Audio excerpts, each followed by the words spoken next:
Work life balance খুব কম maintain করা যায়, সেটা মানতে হবে। এখনকার বাচ্চারা অনেক বেশি একলা। এমবিবিএস কমপ্লিট হওয়ার পর যদি কেউ স্পেশালাইজেশন করতে চায়, পোস্ট গ্রাজুয়েশন, সুপার স্পেশালিটি, তাদের কিন্তু এরকম পরীক্ষা দিয়ে যেতে হবে। স্মোকড ফুড বা হাই হিটে যেগুলো রান্না করা ফুড লাইক তন্দুরি, যেটা আমাদের খুব ফেভারিট অনেকের, কিন্তু ওটা ভীষণভাবে carcinogenic. Hello everyone, hope you are doing well. আজকে একটা কমপ্লিটলি ডিফারেন্ট পডকাস্ট নিয়ে এসেছি এবং এই পডকাস্টে আমি তার সাথে কথা বলবো যিনি প্রত্যেক মুহূর্তে ক্যান্সার আক্রান্ত মানুষগুলোকে মৃত্যুর মুখ থেকে ফেরাচ্ছেন। চলো দেখে নেওয়া যাক রেডিয়েশন অনকোলজিস্ট ডক্টর সুমনাকে। প্রথমে Sumana, thank you so much আজকের প্রোগ্রামে আসার জন্য and welcome once again to this programme. Thank you. প্রথমে যেটা জিজ্ঞেস করবো তোকে সেটা হচ্ছে যে ক্যান্সার পেশেন্টস যেটা তুই রোজ দেখছিস, বিভিন্ন ধরনের ক্যান্সার দেখছিস, কারোর একটা অর্গানে ক্যান্সার, কারোর অন্য একটা অর্গানে ক্যান্সার। তো আমি তোকে যেটা প্রথম তোর থেকে জানতে চাইবো যে আমাদের সবার মধ্যে একটা কমন প্রশ্ন হয় যে ক্যান্সারটা সব থেকে বেশি এখন যে ইন্ডিয়ার পার্সপেক্টিভ বা ইন্ডিয়ার যে সিচুয়েশন রয়েছে, কোন কোন ক্যান্সার সব থেকে কমন তুই ডে টু ডে দেখতে পাচ্ছিস? মহিলাদের ক্ষেত্রে ব্রেস্ট ক্যান্সার, সার্ভাইকাল ক্যান্সার, আর পুরুষদের মধ্যে লাং ক্যান্সার। এই তিনটে কেস আমরা সব থেকে বেশি পাই। এছাড়া আরো যেটা বলা যায়, যেটা both for male and female, head neck cancer. মানে ওয়ার্ড কি মানে ভর্তি পেশেন্ট দিয়ে? হ্যাঁ, অলমোস্ট সব জায়গাতেই গভর্নমেন্ট হসপিটালগুলোতে ভীষণভাবে ভিড় থাকে। ক্যান্সার দিনে দিনে আমাদের বাড়ছে, দিনে দিনে বাড়ছে, এবং বাড়ছে থেকেও বড় কথা ডিটেকশনের রেটটা এখন বাড়ছে, যেটা আগে মানুষের কাছে মানে এখন আমরা আরো ধরতে পারছি, এখন আরো ধরতে পারছি আর্লি স্টেজে ধরতে পারছি, আর্লি স্টেজে, কারণ যেহেতু এখন অনেক ডিটেকশনের উপায়গুলো মানুষের কাছে সহজলভ্য হয়েছে, টেস্ট করাতে পারছে, এবং সরকারের তরফ থেকে বা এমনিও ডক্টররা বিভিন্ন জায়গায় অ্যাওয়ারনেস ক্যাম্পেইন গুলো করা হয়, তাতে মানুষ সতর্ক হয়েছে আগে থেকে। আর্লি সাইন্স এন্ড সিমটমস যখন দেখা যাচ্ছে তখন থেকেই তারা ডিটেকশন করার দিকে এগোচ্ছে। তো আর্লি ডিটেকশন হচ্ছে, তার জন্য নাম্বার অফ কেসেস হসপিটালস গুলোতে অনেক বেড়ে গেছে, এবং বেড এখন আর কোনো ভ্যাকান্ট থাকেই না, সবসময় বেড ফুল থাকে, যথেষ্ট ভর্তি। মানে আমি তো দুটো জায়গাতে দেখেছি, আরজি কর আর এসএসকেএম, দুটো জায়গাতে আমি কাজ করেছি, তো দুটো জায়গাতেই ভীষণভাবে ভিড় এবং ওয়ার্ড পুরোপুরি ভর্তিই থাকে অলমোস্ট।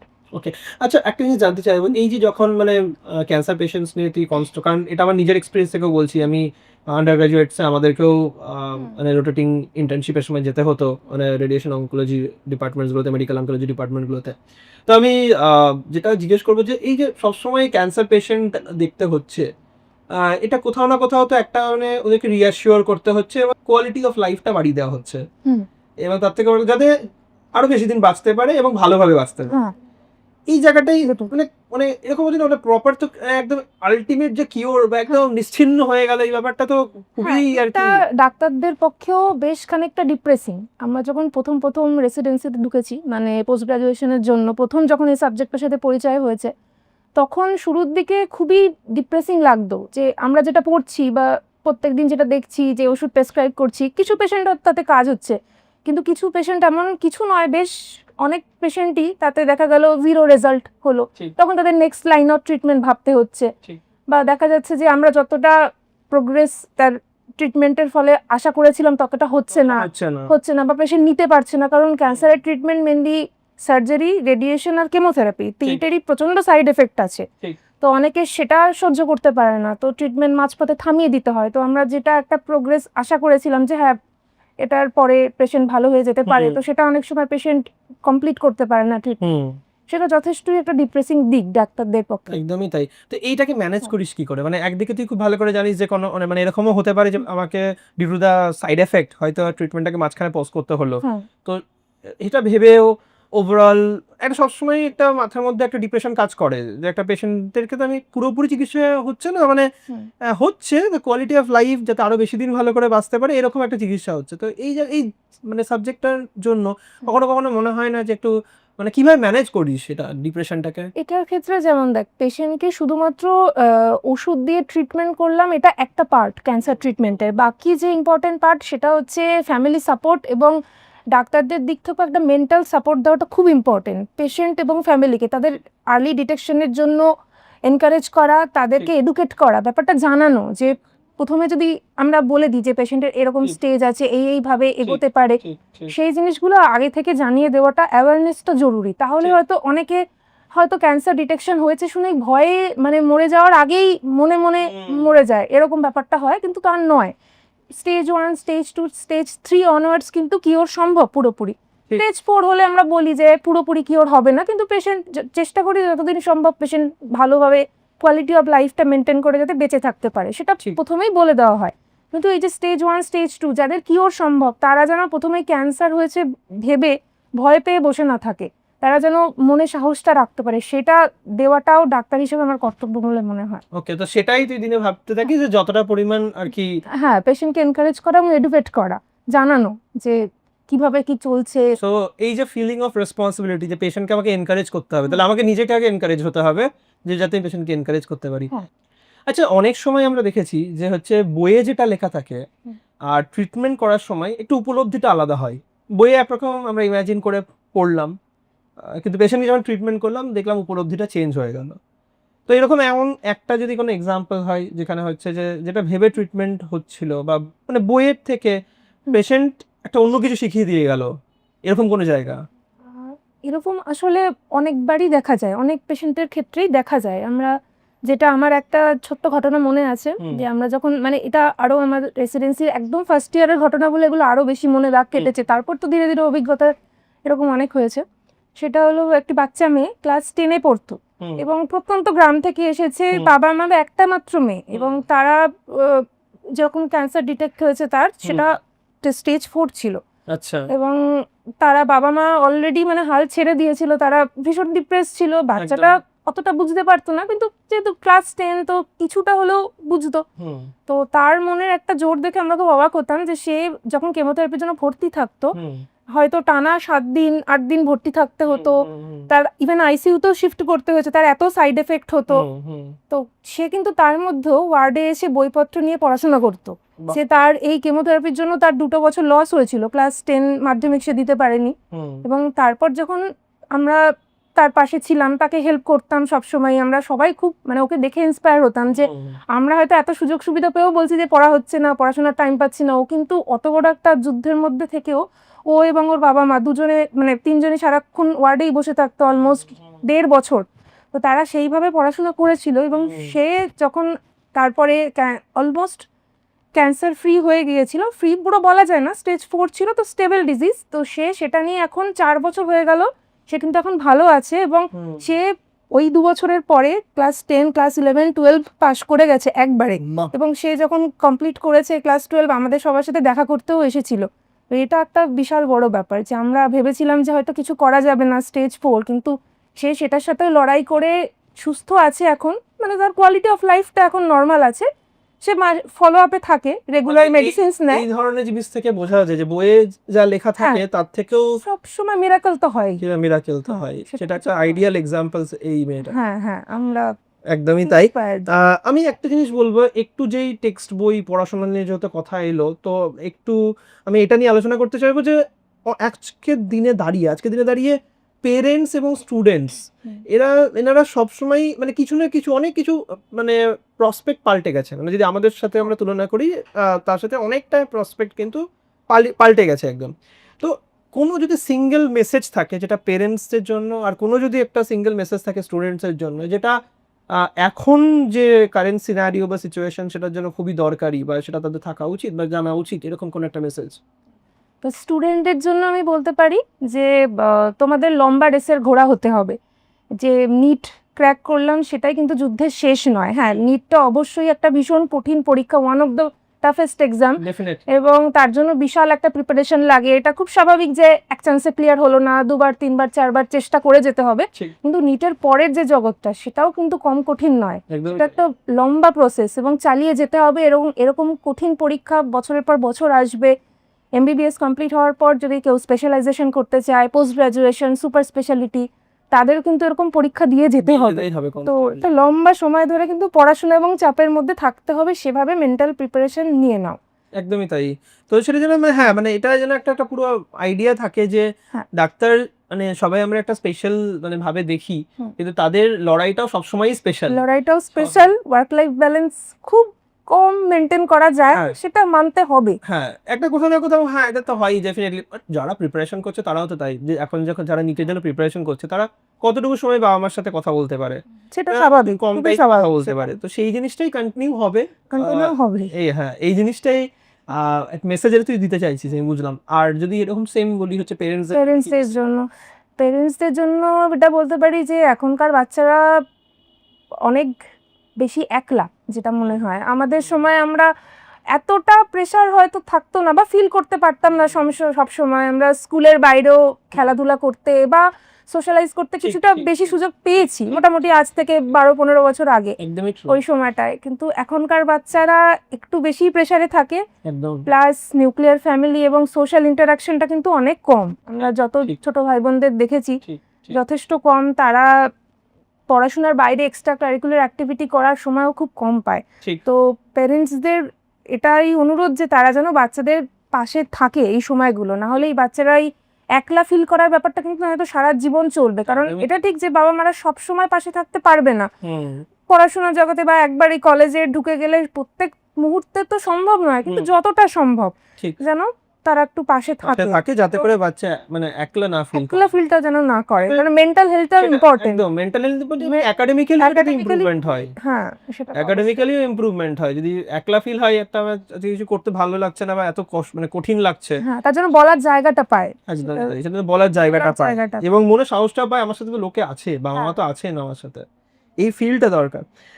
এখানে আমি একটা জিনিস আমি এখানে বলবো যে পুরো কলেজ যখন পড়াশোনায় এলো, আমি তোর কলেজ থেকেও কলেজ লাইফের এক্সপিরিয়েন্স থেকেও জানতে চাই, পুরো কলেজ লাইফের এক্সপিরিয়েন্সে কোনো মেমোরেবল ইনসিডেন্ট, ডাক্তারি লাইফ না কলেজ লাইফে সব থেকে মেমোরেবল বলতে কনভোকেশনের দিনটাই। কনভোকেশন ওই দিনটার জন্যই আমরা সবাই তাকিয়ে থাকি না, ওটা একটা মানে লাইফ চেঞ্জিং একটা এক্সপিরিয়েন্স। বাচ্চাদেরকেও ক্লাসে বলি যে জীবনের নিজের ক্র্যাক করার পরে যদি কোনো একটা দিন হয় যেটা খুব স্পেশাল ফিল হবে বাবা মাকে সাথে নিয়ে, সেই দিনটা হচ্ছে কনভোকেশনের দিন, যেখানে একটা ছবি উঠবে একদম যে কনভোকেশন ক্যাপের সাথে কনভোকেশনের পুরো এই ড্রেস যেগুলো আমরা পরি তার সাথে, আর বাবা মা দুদিকে, সামথিং মানে একটা লাইফটাইম সাররিয়াল এক্সপেরিয়েন্স। ঠিক আছে, এইখানে আমি একটা জিনিস বলবো যে যখন ডিউটি মানে আমাদের মেডিকেল কলেজে ডিউটি সেট হয়, আমাদের দুরকম ডিউটি করতে হয়। কখনো মর্নিং শিফট হচ্ছে, কখনো নাইট শিফট হচ্ছে, কখনো মর্নিং নাইট টানা চলছে। ঠিক আছে, 24 ঘন্টা, 48 ঘন্টায় চলছে। যদি এখন অনেকটাই আগের থেকে ব্যাপারটা টোন ডাউন হয়েছে, যে অতটা লং লং ডিউটি থেকে কমেছে, তবুও বলবো যে তোর প্রেফারেন্স কোনটা থাকে? নাইট ডিউটি বেশি prefer? Morning duty. Okay, always. Okay. আর একটা জায়গায় আমি জিনিস জিজ্ঞেস করবো, যেহেতু তোর সাবজেক্টটা হচ্ছে রেডিয়েশন অনকোলজিস্ট বা বলতে পারি রেডিওথেরাপিওই বলতে পারি, তো সেই জায়গাটায় দাঁড়িয়ে কিছু মানুষের ভুল ধারণা রয়েছে যে যখন রেডিওথেরাপি শব্দটা শোনে সঙ্গে সঙ্গে ভাবে যে কিছু ভুল ধারণা তাদের মাথায় আসে। তো রেডিওথেরাপি নিয়ে মানুষের কমন কি কি ভুল ধারণা তুই ফেস করেছিস? প্রচুর ভুল ধারণা আছে, শুধু রেডিওথেরাপি নয়, radiation, chemotherapy, even overall cancer নিয়েও। রেডিওথেরাপি সব থেকে যেটা কমন শুনেছি যে ছোঁয়াচে কিনা, যে একজন মানুষ থেকে যে রেডিয়েশন পাচ্ছে তার থেকে বাড়ির লোকের হবে কিনা, এটা সম্পূর্ণ ভুল ধারণা। এটা রেডিয়েশন যেভাবে দেওয়া হয়, যে প্রসেসে কন্ট্রোল বেটে দেওয়া হয়, তাতে না রোগীর টিউমার ছাড়া শরীরের বাকি অংশে কোনো এফেক্ট করে, না তার বাড়ির লোককে এফেক্ট করে। এটা জেনারেলি আমরা যে রেডিওথেরাপি ইউজ করি তাতে হয় না। হ্যাঁ, একটা স্পেসিফিক ক্ষেত্রে হয়, সেটা হচ্ছে যাদের আয়োডিন থেরাপি ইউজ হয় থাইরয়েড ক্যান্সারের ক্ষেত্রে, তাদের পেশেন্টদের কিছুদিন বলা হয় আইসোলেটেড রাখতে, রেডিও অ্যাক্টিভ আয়োডিন ইউজ করা হয়, যেখানে তাদের নির্দিষ্ট কিছু গাইডলাইন্স আছে সেগুলো মেনটেন করতে হয়। বাকি সাধারণ যে ক্যান্সার রেডিওঅ্যাক্টিভ, যেহেতু ট্রিটমেন্টটাই রেডিওঅ্যাক্টিভ, পুরোটাই রেডিওঅ্যাক্টিভ হচ্ছে, এটার তার জন্য কারণে হচ্ছে। কিন্তু ক্যান্সার কিন্তু ছোঁয়াচে নয়, তার মানে ক্যান্সার কখনোই ছোঁয়াচে নয়, জেনেটিক হতে পারে, বংশগত হতে পারে, কিছু সিনড্রোমস থাকে, তাতে প্রেডিক্ট করা যায় যে কার কার রিস্ক আছে, কিন্তু ছোঁয়াচে রোগ এরকমই নয়। আচ্ছা, এই প্রসঙ্গে আরেকটা জিনিস আমি বলতে চাই, এটা মেইনলি অডিয়েন্সের জন্যই বলতে চাই, যে অনেকের ভুল ধারণা আছে যে রেডিওলজি কি, রেডিওগ্রাফি কি, রেডিও ডায়াগনোসিস কি, রেডিয়েশন অনকোলজি কি, রেডিওথেরাপি কি। তো আমরা একটু একটা করে আলোচনা করে দিচ্ছি তোমাদের সবার জন্য। ফার্স্ট অফ অল বলি যে রেডিয়েশন হচ্ছে একটা এনার্জিরই একটা ফরম্যাট। আমাদের চারিদিকে শক্তি আছে, সেই শক্তিরই একটা ফরম্যাট হচ্ছে রেডিয়েশন। সেই শক্তিকে ব্যবহার করে আমরা ছবি তুলে কোনো একটা রোগকে যদি নির্ণয় করি, মানে ডায়াগনোসিস করি, তাহলেই ব্রাঞ্চটার নাম হয়ে যায় রেডিওলজি বা রেডিও ডায়াগনোসিস। আর যদি সেই রেডিয়েশনকে ব্যবহার করে আমরা কোনো ক্যান্সার বা এই ধরনের মারণ রোগের ট্রিটমেন্ট করি, ট্রিটমেন্টের কাজে যখন ব্যবহার করছি, তখনই সেটা রেডিওথেরাপি বা রেডিয়েশন অনকোলজি। রেডিওগ্রাফি কোনটা? রেডিওগ্রাফি হচ্ছে যখন তোমরা দেখেছো যে কিছু ডায়াগনস্টিক সেন্টারে এক্সরে করতে গেছো, দেখেছো যে একজন হচ্ছে তোমার এক্সরে প্লেটটাকে বসিয়ে দিচ্ছে, তোমাকে পজিশন করাচ্ছে, তারা হচ্ছে রেডিওগ্রাফার। এবং প্রসেসটা না হচ্ছে রেডিওগ্রাফি, মানে যেটি হেল্প করছে যে রেডিয়েশনটাকে ইউজ করে ছবিটা উঠুক। কিন্তু ছবিটা ওঠার পরে যিনি সেই ছবিটাকে অ্যানালাইসিস করছেন তিনি হচ্ছেন রেডিওলজিস্ট বা রেডিও মানে ডায়াগনোসিস করেন যিনি আর কি। তো আশা করছি এই কথাটা শুনে ওরা অ্যাটলিস্ট মানে প্রত্যেকটা মানে যারাই শুনছে বা শুনছেন প্রত্যেকেই বুঝতে পেরেছে যে এক্স্যাক্টলি এগুলোর মধ্যে ডিফারেন্স কি। কারণ এটা প্রপার না জানলে অনেক সময় কি হয় যে ট্রিটমেন্টের জন্য হয়তো শুনতে পাচ্ছ বা গাইডলাইন পাচ্ছ, ফলো করতে পারছো না যে কার কাছে যাবো। হ্যাঁ, কার কাছে যাব, এটা একটা বড় কনফিউশন। ডিপার্টমেন্টে হ্যাঁ, হসপিটালে গেছে, গিয়ে- সব ডিপার্টমেন্ট রয়েছে, কোন ডিপার্টমেন্টে হ্যাঁ, অ্যাকচুয়ালি হ্যাঁ, কোন ডিপার্টমেন্ট এটা বোঝাটা খুব দরকার। এই প্রসঙ্গে আমি একটা জিনিস বলবো, কেউ যদি তোর মতো রেডিয়েশন অনকোলজিস্ট হতে চাই তাকে কি কি পড়াশোনা করতে হবে ছোট থেকে? এক তো এমবিবিএস, প্রথমে সেটা তো 12 দেন হচ্ছে নিট ক্র্যাক করে MBBS, এমবিবিএস, তারপরে আমাদের নিট পিজি এক্সাম থাকে। exam এটা থাকে। নিটের মতোই একটা এমসিকিউ পরীক্ষা অল ওভার ইন্ডিয়া হয়, সেটা নিট Crack করতে পিজির হবে। মাধ্যমে, হ্যাঁ সেটা ক্র্যাক করলে র্যাঙ্ক আসবে, তারপর সেক্ষেত্রে র্যাঙ্ক রেডিওথেরাপি, কলেজ হ্যাঁ অ্যালটমেন্ট, কলেজ অ্যালটমেন্ট ও সাবজেক্ট অ্যালটমেন্ট। সেখানে স্পেশালিটিটা তোমরা পেতে পারো হ্যাঁ। যারা রেডিয়েশন অনকোলজি নিয়ে। কারণ অনেকেই থাকে যারা হচ্ছে বলে আমি ফিউচারে ক্যান্সার নিয়ে পড়াশোনা করবো, হ্যাঁ, হ্যাঁ, তো তাদের হচ্ছে তারা যদি চাই হ্যাঁ। যে রেডিয়েশন অনকোলজি নিয়ে পড়াশোনা করবে বা রেডিওথেরাপি নিয়ে পড়াশোনা করবে, তাহলে this is the road map that you have to follow. আমরা জানি পড়াশোনা থেকে আমরা মেডিকেল সায়েন্সও দেখেছি যে আমরা প্রত্যেকেই যে কোনো কারণের মধ্যে যে কোনো সময় ক্যান্সার হতে পারে, একটা দুটো মিউটেশন জাস্ট ওয়েট করে আছে, সেটা হলেই হয়ে যাবে, বা একটা মিউটেশন জাস্ট ওয়েট করে আছে যদি বলি। তো তবু যে এই যে সবার মধ্যেই প্রবাবিলিটি রয়েছে ক্যান্সার হওয়ার, কিন্তু স্টিল আমরা কি কি মানে লাইফস্টাইল মেনটেন করতে পারি যাতে আমাদের রেসপেক্টিভ সিস্টেমগুলোতে আমাদের ক্যান্সার থেকে আমরা নিজেদেরকে দূরে রাখতে পারি? লাইফস্টাইল মডিফিকেশনের মধ্যে প্রথম যেটাই মোস্ট ইম্পর্টেন্ট পয়েন্ট সেটা হচ্ছে smoking cessation, smoking and all types of tobacco, এটা কিন্তু বাদ দিতে হবে। এটা সমস্ত সিস্টেমেরই বলতে গেলে রিস্ক ফ্যাক্টর। একদম তাই, একদম এটা সম্পূর্ণভাবে বিগ নো, এটাকে পুরো দূরে থাকতে হবে। এটা থেকে যে কোনো সিস্টেমে ক্যান্সার, যে কোনো সিস্টেমে শুধু ক্যান্সার না আরো হাজারটা ডিজিজ হতে পারে, এটা প্রথমেই বন্ধ করতে হবে। যে কোনো টাইপের সিগারেট স্মোক বা টোব্যাকো স্মোক, টোব্যাকো চিউইং সব, যে কোনো আচ্ছা এটা একটা হলো। আর যেটা হতে পারে স্মোকড ফুড বা হাই হিটে যেগুলো রান্না করা ফুড লাইক তন্দুরি, যেটা আমাদের খুব ফেভারিট অনেকের, কিন্তু ওটা ভীষণভাবে কার্সিনোজেনিক, যে আমাদের অনেক হাইড্রোকার্বনস ফর্ম করে যেটা ইনকমপ্লিট বার্নের জন্য, সেটা কিন্তু সেগুলো কিন্তু প্রত্যেকটাই ভীষণভাবে কার্সিনোজেনিক। যে কোনো স্পাইসি ফুড এগুলো কিন্তু কার্সিনোজেনিক। রেড মিট এটাও কিন্তু অ্যাভয়েড করা উচিত। ডাই কালার, হ্যাঁ কালার, যে কোনো টাইপ, এগুলো ইন্ডাস্ট্রিয়াল কিছু কজেস আছে, কিছু ইন্ডাস্ট্রিয়াল পলিউশন, এয়ার পলিউশনের থেকেও অনেকগুলো রিস্ক ফ্যাক্টর বেরোয়, সেগুলো তো আমাদের সবসময় হাতে থাকে না। কিন্তু লাইফস্টাইল, খাওয়া দাওয়াতে কোনো চেঞ্জ, মানে অনেকগুলোই আলোচনা হলো খাওয়া দাওয়া নিয়ে, তাছাড়া হ্যাঁ যেটা ভালো, যেটা হচ্ছে প্রিভেন্টিভ যেগুলো রোল আছে, সেটা হলো most fibre rich food like vegetables, pulses, fibre rich যে জিনিসগুলো, যেতে ফ্যাটের পরিমাণ কম, সেইগুলো আমাদের যতই কমপ্লেক্স ফ্যাট এগুলো যত আমরা কম কনজিউম করব তত বেটার, আমাদের ডাইজেশন প্লাস ওভারঅল হেলথ। একদমই। তো দিস আর দ্য ওয়েজ যেটা করে আমরা নিজেদেরকে কোনো মানে ভাবতে পারি যে আমরা ভালো লাইফস্টাইল লিড করছি এবং আমাদের ক্যান্সার হওয়ার সম্ভাবনা অনেকটাই কম, বিকজ আমরা ভালো লাইফস্টাইল লিড করি যদি এগুলোকে আমরা ফলো করি, যেগুলো ডক্টর সুমনা বললো। আর আমি আর একটা জিনিস জিজ্ঞেস করব, যেটা নাকি পড়াশোনা নাকি ডাক্তারির থেকে কমপ্লিটলি বাইরে। আমি যতবার প্রেপেরে আমি ডেকেছি তোকে ততবার পেয়েছি, এবং সব থেকে বড় কথা ছোট্ট থেকে ছোট্ট ইভেন্টে প্রেপেরে আমি পেয়েছি, সেটা বাচ্চাকে মেন্টারিং করা হোক কিংবা মোটিভেশন হোক কিংবা ওভারঅল আমাদের ছোটো ছোটো প্রোগ্রামে হোক। বাট স্টিল আমি জানতে চাইবো যে তোর জন্য সব থেকে প্রেপেরে কোন ইভেন্ট যেটা আছে যেটা মনে হচ্ছে মানে খুব মেমোরেবল এবং তুই এনজয় করেছিস? সরস্বতী পুজো, আমি আগের বার এসেছিলাম, আমার খুবই ভালো লেগেছিল। মানে স্কুলের পর এই প্রথম কোথাও যে ছোট ছোট বাচ্চারা সেজে গুজে এসেছে একসাথে, আর তোর সাথে বিশেষ করে দেখা হয়েছে সরস্বতী পুজো, সেই ছোটবেলায় একসাথে স্কুলে অঞ্জলি দিতাম, তারপরে এত বছর পর, এটা একটা দারুণ মেমোরেবল। একদমই তাই, একদমই তাই। ছোট ছোট ইনসিডেন্টেই হচ্ছে সুমনাকে আমরা খুব পাই, এবং তার জন্য definitely we are very much thankful to Sumana. আজকে পডকাস্ট আমরা এখানেই ফিনিশ করছি। আমি আশা করছি তোমাদের খুব কাজে লাগবে। যারা দেখছো বা দেখছেন এই পডকাস্টটা, অনেক ইনফরমেশন আছে যেগুলো আমাদের ফলো করা উচিত আমাদের ডে টু ডে লাইফে। আর যারা রেডিয়েশন অনকোলজিস্ট হতে চাও বড় হয়ে, তারা তো ডেফিনেটলি ডক্টর সুমনা বলেই দিল কি কি স্টেপস তোমাদেরকে ফলো করতে হবে। নতুন কোনো একদিন নতুন কোনো একটা পডকাস্ট নিয়ে আবার আসবো। আজকে এখানেই আমরা চললাম।